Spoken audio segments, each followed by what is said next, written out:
You see the man in white there running up and tackling that suspected gunman. There is a struggle, and you can see he appears to wrestle what looks like a shotgun out of that man's hands. Now, the individual in white has not at this point been identified, but local leaders are hailing what they say were extraordinary acts of personal courage by people who just jumped in at the scene. It is very likely that that man saved some lives by appearing to disarm that gunman. We know that at least 29 people were taken to hospital. Among them are 2 police officers. Authorities are saying police were on the scene and engaging in a gun battle with these shooters within just minutes. Police are also saying that they found a car linked to the killed gunman, which does appear to contain improvised explosive devices. Now, the bomb squad there in Sydney is probing that vehicle. They are looking for more clues. They are looking for more details about the motives. And Willie, a massive police investigation is now underway. But we can already say at this point that this is one of the worst gun massacres in Australian history. This is a call for an uprising. Welcome to today's show. He got that right. This is one of the worst psyops in Australia's history. And of course, it's got all the same type of calling cards that we see over the years, the numerology, the crisis actors, of course, the government immediately coming out with a solution to the problem because gun control wasn't strict enough in Australia. Well, now they've already, within a few days of this happening, have passed new gun legislation that will restrict guns even more for Australians. And they don't even tell you how this guy got a gun into Australia because it's very strict in Australia. It's one of the strictest countries on the earth right now, but they want to make it even more strict. And of course, we know about all the anti-Semitic hate crime bills that'll be passed, which of course will lead to pre-crime because eventually, if you even think a thought about questioning the Rothschild state of Israel, well, you will be thrown in prison. And we know that the Noahide laws are coming as well, which most Christians out there are going to go along with because they don't even realize that the Noahide laws are going to prevent you from spreading the gospel and spreading the truth about Jesus Christ. So even the ADL's website, as I've covered over the years, has things in place about how the Bible is a book of hate speech. So let's take a look at some of the calling cards right off the bat. Always sympathy, right, for one specific group of people, always targeted, always have to be victims, because if the world actually figured out who is behind all of these psyops and false flags and these schemes, well, the world would unite together and realize that they've been divided by the same group of people that they're not allowed to speak against. And we know that they love to do these things specifically on days like this. So it was the first day of Hanukkah, of course, right? So you play on people's heartstrings. It's the first day of Hanukkah. We even had a Holocaust survivor at this specific event, and you find the ISIS flag in the car of the supposed gunman. How convenient. You might as well leave the manifesto and all the writings on the guns and the bullets as well. Those are usually our calling cards for these false flags and psyops, but identifying with ISIS and having an ISIS flag in your car is one of the ones that we always constantly see. Now, you saw the video clip, which was as fake as it gets, right? It's one standard camera that the media is immediately giving you, right? It's amazing how they pick and choose when they're going to release footage of these events now. Sometimes we never see any of the actual footage because it's too graphic for us to see, right? In other words, if it's a real event, they're not going to give you the actual footage for privacy reasons and everything else. But when they want you to believe an event actually occurred, they automatically release the footage because it puts you in a spell, so to speak, because you believe what you're seeing is reality because they're telling you it's reality without telling you that they actually script these things. The news is manufactured. So what we saw in that clip was the man tackling the supposed shooter, right? And what does the shooter do? The shooter doesn't put up much of a fight. He runs backwards. And the guy picks up the gun, aims it at the shooter. He doesn't shoot the shooter. What he does is he puts the gun next to a tree. Huh? Is that what you would do if you just disarmed a mass shooter? Would you immediately say, okay, I've got the gun, let me go lay it down over here so there's a chance that somebody else or him could go and pick it up again? I mean, makes zero sense, as most of these events do. It's almost like they deliberately do it to see if we're paying attention to how these people are acting in front of our eyes. And they know that most people are under hypnosis, so they don't actually see some of the things going on. Like these people running up the stairs, telling you that everybody was panicking running up the stairs. There's smiles on the faces of the majority of these people. They look like people who are panicking. Is the guy on the right look like he's panicking? It looks like somebody said, okay, and on 3, 2, 1, we're going to yell action. Everybody run up the stairs as if Jaws just appeared in the water. And that's what everybody does. They run up the stairs and even get somebody, if there's a supposed shooter, of course, standing there photographing all of the people running up the stairs, right? Of course, the footage that we constantly get are all from cell phones, right? So, of course, we know that they have these people in place. And Bondi Beach, for anybody out there that's looking for the numerology tie-in, 33rd degree coordinates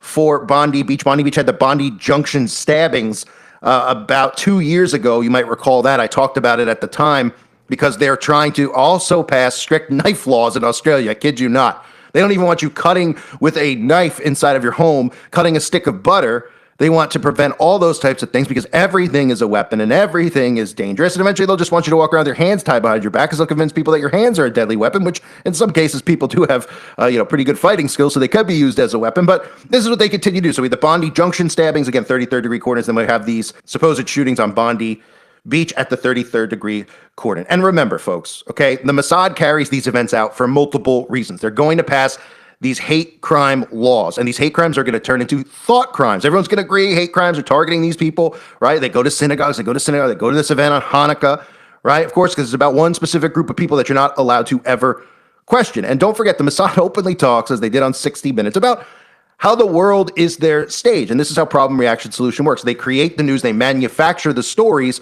so that you eventually agree with them and want the things that they want in place. If they didn't have these fake shootings, nobody would be calling for gun laws. Does everybody understand that? I don't know how people don't get it. They're like, why would they carry out fake shootings at schools? Why would they do these things? Well, would you care then if all these citizens were armed? No, you wouldn't. You wouldn't at all. How are they going to pass hate crime laws, which are going to prevent people from having free speech, unless they tie these things into hate speech, something that they've made up out of thin air so that you can't question the Synagogue of Satan? But here's the Synagogue of Satan themselves talking about how the world is their stage. How did you convince Hezbollah to buy this? Obviously, they didn't know that they were buying it from Israel. Who did they buy it from? We have an incredible array of possibilities of creating foreign companies that have no way being traced back to Israel. We create a pretend world. We are a global production company. We write the screenplay. We're the directors. We're the producers. We're the main actors. The world is our stage. And of course, like I said, problem, reaction, solution. You may remember the Port Arthur massacre back in 1996. This is what brought in the gun laws in Australia. And this is the second biggest shooting since the Port Arthur massacre. And in less than a couple of days, Australia has already announced strict new gun laws, right? So those are the two talking points. Immediately after the event, they're talking about new gun laws, which they've already announced, and they're talking about new hate speech laws. And mass shootings are rare in Australia. This is what the Prime Minister Anthony Albanese described the shooting as a terrorist incident. Mass shootings are rare in Australia, which has historically strict gun laws, but Sunday's deadly massacre has prompted Albanese and other Australian officials to revisit those laws and call for further restrictions to prevent more mass shootings in the future. And then you get this. This is the cherry on top here. This crisis actor. This guy, if you know anything about these Mossad operations, this guy always seems to appear. And this is Arsen Ostrovsky, who was a survivor of the supposed massacre.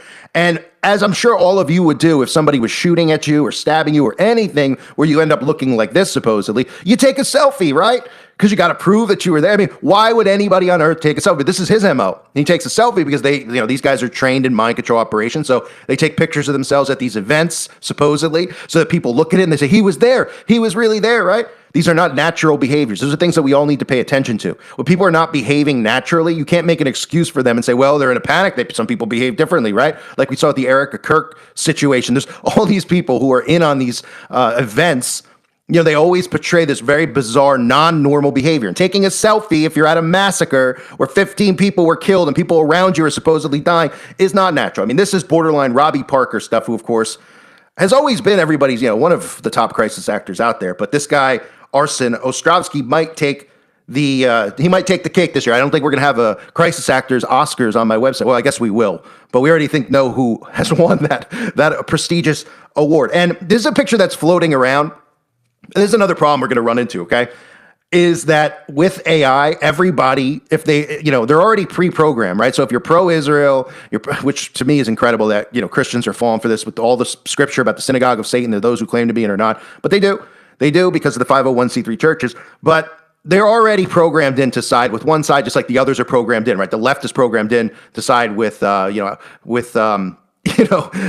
Gaza and the Middle East, and then the right-wingers, because they believe they are not interpreting scripture properly. They are automatically sided with Israel because they believe that that's God's chosen people. They have no history of the hijacking of Israel, the Balfour Declaration, other things that I've covered over the years. So this picture is out there of him getting makeup put on him. Now, to me, it doesn't actually look AI. Okay, we've all seen these AI-generated images. They're pretty easy to spot how fake they look. this looks pretty real, but there's a debate if it's real or not. So people are already saying that's not real, or they're going to sit there and put oh, of course, if it's not a real event, what do you think? He just woke up, hit himself with a hammer, and went out and took these pictures, selfies of himself, and then what went on the news, all bandaged up? Of course, they have to do this like a movie production. These are movie productions. The news is a movie production. You can even see the blood bottles on the table, which again have made people say, well, it's AI generated. It's not real. But Arsen Ostrovsky, again, a member of the Synagogue of Satan, he's called on Elon Musk and Twitter to act against anti-Semitism. So he's called for free speech bans. He's spoken about the 10 commandments for social media activism, digital ID, you name it. He's on board with it. And he's also got a tie into October 7th because he claimed to also be there during the October 7th attack. And he became very known around that time period because he was a known, outspoken person for the Synagogue of Satan. And he had pictures of him at the hospital where he had a bandage on his head, only minutes later, not even have a scratch on his head. And he's immediately going on the news where, you'd look at this, you'd be like, does this guy need to be in a hospital? Oh, he's so brave and courageous with blood dripping down his face. He decided instead of going to the hospital or helping victims around to go on the news to talk about hate crimes, right? Here he is on the local news after the supposed event. We've got another witness who wasn't in the best shape, who was caught up in it all and still did what the best that he could do. Let's just run this. I survived October 7th. I lived in Israel the last 13 years. We came here only 2 weeks ago to work with the Jewish community, to fight anti-Semitism, to fight this bloodthirsty, ravaging hatred. That's why you're here. That's why I'm here. We've lived through worse. We're going to get through this, and we're going to get the bastards that did this. Tell me, did you see the gunman? I did. I saw at least one gunman firing. Looked like a shotgun firing randomly in all directions. I saw children falling to the floor. I saw elderly. I saw invalids. I saw people it was an absolute blood gushing everywhere. October 7th, that's the last time I saw this. I mean, how extraordinary is that? So you can't make it up, right? He's all bad. Wrong place, wrong time, buddy. October 7th, now he's here on this. He lets you know, of course, October 7th is another mind control talking point, right? We remember during the October 7th events, all the bizarre things about how they even got through the Iron Dome, which they tried to, they didn't expect people to ask questions, logical questions about how the attacks even occurred when they tell us that the Iron Dome is unpenetratable and everything else. They just kind of foo-foo. Oh yeah, well, they were able to get down. The defense system was down temporarily overnight. Oh, how very convenient, right? And then of course, all we heard the talking points were comparing October 7th to being the new 9/11. And this is out there, and I don't know, the credibility of it. So I'm not saying that this is the actual guy, but this is another problem that we're running into, of course, which is going to lead to digital IDs and everything else, is that there's these, things like this, which could be real, where they're putting out profiles of the supposed shooter. And then he has Israel, he has the Star of David, so to speak, which we all know is really the Star of Ramphon. I'm not positive it's real or not, just based on the fact that there's a picture of him in the profile saying Mazel Tov. So of course you look at this and you say that's fake. But the more stuff like this that generates, the media obviously wants this stuff to generate. They put this stuff out there, and then they can come in and say, this isn't real. This is real. We're the true, we're the thought police here. We're the Ministry of Defense in 1984. We're the Ministry of Truth. We're going to decide what's real, what's not. People are making this up, making that up. So that's something that is circulating. But some of the other stories, again, the Holocaust survivor, there's always